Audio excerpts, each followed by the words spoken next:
మా ఆవిడ కాన్పై 4 నెలలైంది. రతిలో పాల్గొంటున్నాను. రతిలో పాల్గొన్న ప్రతిసారి ఆమె వక్షోజాలం నేను నోట్లో పెట్టుకొని ప్రేరణ కలిగిస్తే తప్ప ఆమెకు మూడు రాదు. నేనెంత జాగ్రత్తగా ఉన్నప్పటికీ ఒక్కోసారి ఆమె వక్షోజాలం నుంచి పాలు నా నోట్లోకి వచ్చేస్తాయి.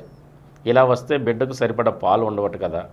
పాలు రాకుండా జాగ్రత్త పడటం ఎలా? ఇది నాకు పెద్ద సమస్యగా ఉంది. పరిష్కార మార్గం చెప్పండి. సాధారణంగా ప్రెగ్నెంట్గా ఉన్న లేడీ కానీ లేదా బాలింతరాల్లో కానీ భర్త స్త్రీ యొక్క చనుమలు నోట్లో పెట్టి చప్పిస్తే లేదా స్తనాలు నోట్లో చప్పిస్తే పాలు రావు. ఏ సరే రిఫ్లెక్స్ అన్నమాట. బిడ్డ పాలు తాగుతుంటే అప్పుడు వచ్చే పాలు వేరు పాలు వస్తాయి, భర్త తాగుతుంటే ఇంకో రకం ఉంటాయి. హార్మోన్ల ఎఫెక్ట్ వల్ల ఈ రకంగా జరుగుతాయి. కానీ కొన్ని సందర్భాల్లో భర్త నోట్లో పెట్టుకుంటే పాలు వస్తాయి, వస్తున్న నష్టమే లేదు.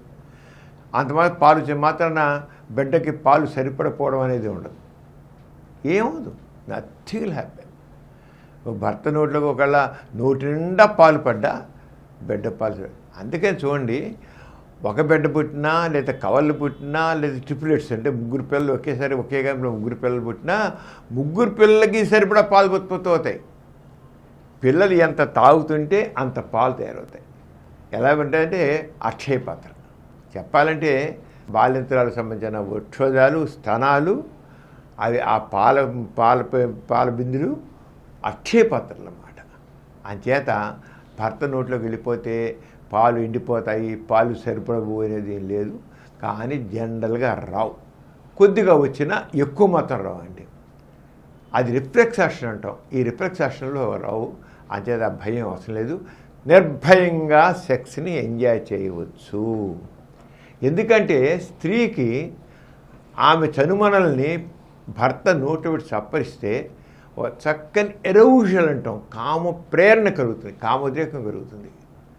ఆ కామ ప్రేరణ కలిగితేనే ఆమె సెక్స్లో ఎంజాయ్ చేస్తుంది. సెక్స్ అనేది ఎంజాయ్ చేయడం కోసం, అంతేగాని ఏదో మెకానికల్గా పార్టిసిపేట్ చేయడం కోసం కాదు, ఏదో భర్తకు సుఖం ఇవ్వడం కోసం స్త్రీ పడుకోవడం కాదు. ఇద్దరు ఎంజాయ్. సంభోగం అంటే సమభాగస్వామ్యం, సమభోగం. అప్పుడు సంభోగం అవుతుంది. అది ప్రెగ్నెంట్ లేడీ కావచ్చు, లేకపోతే బాలింతరాలు కావచ్చు, మామూలుప్పుడు కావచ్చు, ఏదైనా ఒకటే. అంచేత ఒకవేళ భర్త నోట్లో పాలు పడిపోయినా బిడ్డకి మాత్రం పాలు సరిపడానే ఉంటాయి. పాలు మాత్రం ఎండిపోవు. అంచేత భయం అవసరం లేదు. అంచేత ప్రెగ్నెంట్ లేడీ అయినా సరే లేకపోతే బాలింతరైనా సరే ఎవరైనా చక్కగా సెక్స్ని ఎంజాయ్ చేయవచ్చు.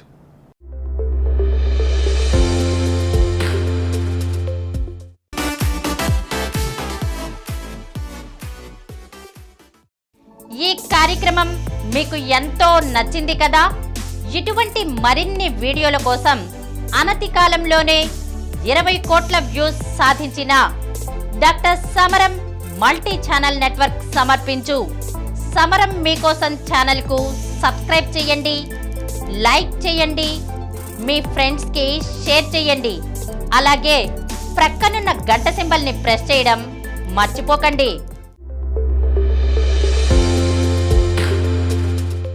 Please download Samaram Multi-Channel app and watch your favorite channels from your mobile. App available on Google Play Store and subscribe to the channels.